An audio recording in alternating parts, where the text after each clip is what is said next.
और यहाँ पर देखिए सिनवार की मौत के बाद पेंटागन का भी बयान सामने आया। बड़ी खबर आपको बता रहे हैं, यहाँ पर देखिए पेंटागन की तरफ से बड़ा बयान दिया गया है, बड़ी जानकारी यहाँ पर साफ तौर पर यहाँ पर कहा गया है सिनवार की मौत को लेकर के पेंटागन द्वारा, जहां पर देखिए कहा गया कि यहाँ पर जो अमेरिका की तरफ से ये जारी किया गया इजरायली ऑपरेशन में कोई भूमिका नहीं है, अमेरिका ने ये रुख साफ कर दिया है। इसके अलावा सिनवार को ढेर करना इजरायली ऑपरेशन पेंटागन की तरफ से कहा गया है और इसके अलावा अमेरिका ने ये रुख साफ रखा है। सिनवार की मौत के बाद पेंटागन का ये बयान सामने आया जो कि अपने आप में कड़े मायने रखता है और यहाँ पर पेंटागन का ये बयान बेहद महत्वपूर्ण हो जाता है। ये रुख साफ रखा है कि ये इजरायली ऑपरेशन था, अमेरिका का इसमें कोई हाथ नहीं है, अमेरिका की कोई भूमिका नहीं है। इजरायली ऑपरेशन ये स्पष्ट तौर पर है, इजरायली ऑपरेशन का जिक्र भी किया और सिनवार ढेर हुआ है, इसको लेकर के पेंटागन की तरफ से ये बयान जारी किया गया है। यानी कि सिनवार के अंत पर यहां पर अमेरिका ने अपना रुख साफ रखा है। मौत के बाद अब देखिए पेंटागन का ये बयान सामने आया सिनवार की मौत के बाद।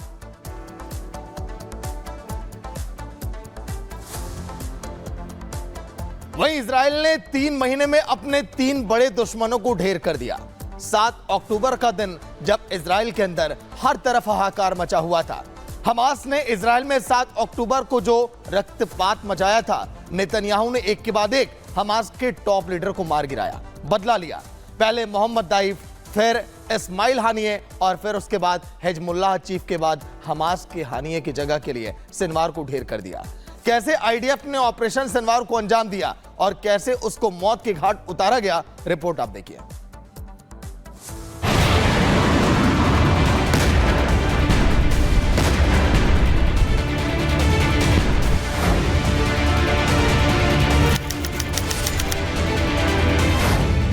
सिनवार का अंत, युद्ध विराम या रण प्रचंड? नेतन्याहू के हौसले बुलंद, हमास हो गया खत्म।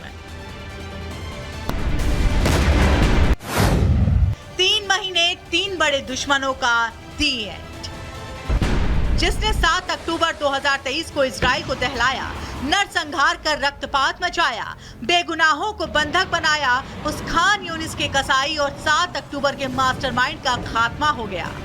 गाजा में इजराइल ने हमास के चीफ याह्या सिनवार की कब्र खोद डाली। सिनवार की हत्या के साथ ही हमास के ताबूत में आखिरी कील भी ठोक दी। सिनवार की मौत के घाट उतारने से पहले इजरायली सेना को नहीं पता था कि वो जिसे मार रहे हैं वो हमास का नया चीफ है। एक खंडहर मकान के अंदर ड्रोन कैमरा भेजा गया तो इमारत के अंदर मिलिट्री ड्रेस में सोफे पर याह्या सिनवार बैठा दिखा। ड्रोन पास जाता उससे पहले ही उसने डंडे से उस पर वार कर दिया। इजराइल के सैनिकों ने फिर टारगेट सेट कर खान यूनिस के कसाई पर अटैक कर दिया। गाजा की जिस इमारत को ढाल बनाकर सिनवार छिपा बैठा था, उस पर इजरायली डिफेंस फोर्स ने मिसाइल से अटैक किया, जिससे वो मलबे में दब गया। इजरायली सैनिक उसके पास गए, गोलियों से ताबड़तोड़ फायरिंग की, जिसने उसके सिर और पैर को छलनी कर दिया। मुंह पर से नकाब हटा तो सिनवार का चेहरा सामने आया। आईडीएफ ने साल भर के अंदर हमास के सभी बड़े लीडर और कमांडर का सफाया कर दिया। इजराइल ने अपने डीएनए जांच में याह्या सिनवार की मौत की पुष्टि की। खुद इजरायली पीएम ने सामने आकर इसकी जानकारी दी। לעמי האזור אני אומר, בעזה, בביירות, ברחבי האזור כולו, החושך נסוג והאור עולה.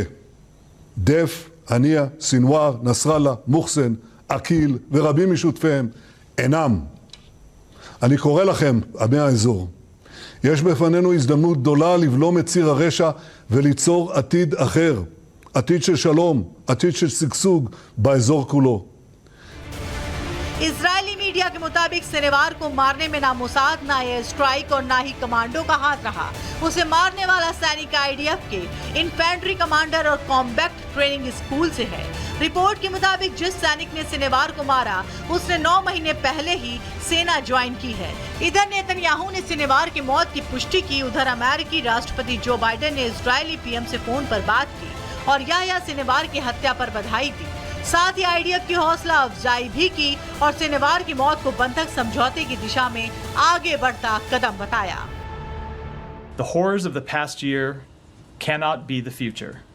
and they do not need to be the future. It is time to chart a different path.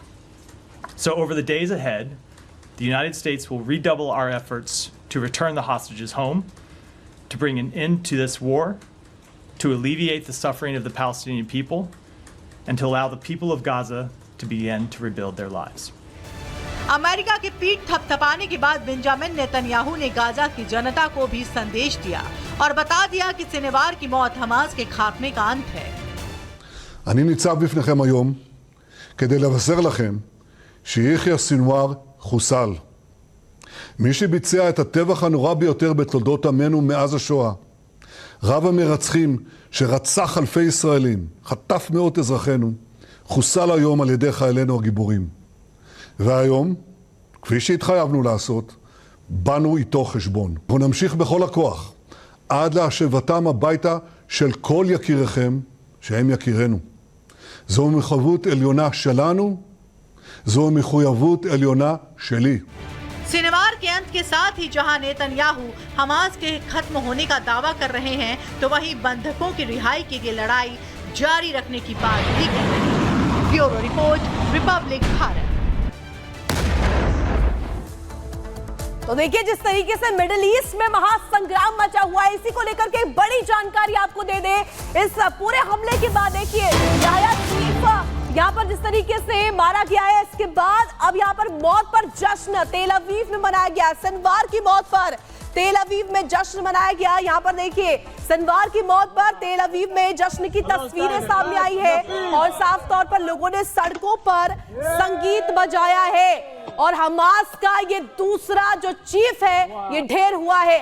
3 महीने हमास का दूसरा चीफ भी ढेर, पहले हानिया अब याह्या सिनवार। तो देखिए यहाँ पर सिनवार की मौत पर तेल अवीव में जश्न मनाया गया है और साफ तौर पर सड़कों पर लोग गाना बजाते हुए नजर आए, जश्न मनाते हुए नजर आए, संगीत बजाते हुए नजर आए। लोगों में खुशी है और यहाँ पर देखिए ये पुष्टि की गई थी साफ तौर पर, इसी के बाद यहाँ पर जश्न का माहौल नजर आया है। तेल अवीव में जश्न की तस्वीरें सामने आई है जहां पर लोगों ने इसे सेलिब्रेट किया है।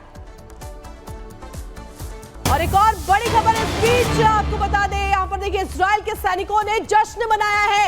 तो आईडीएफ के ये तमाम सैनिक जो कि जश्न मनाते हुए नजर आ रहे हैं। सिनवार की मौत के बाद यहां पर देखिए जश्न मनाया गया है। हमास चीफ की मौत पर जश्न मनाया गया है और हमास चीफ की मौत पर यहां पर देखिए साफ तौर पर आईडीएफ के जितने भी यहां पर कर्मी है उन सभी ने जश्न मनाया। हवा में गोलियां दागकर खुशी मनाई गई है।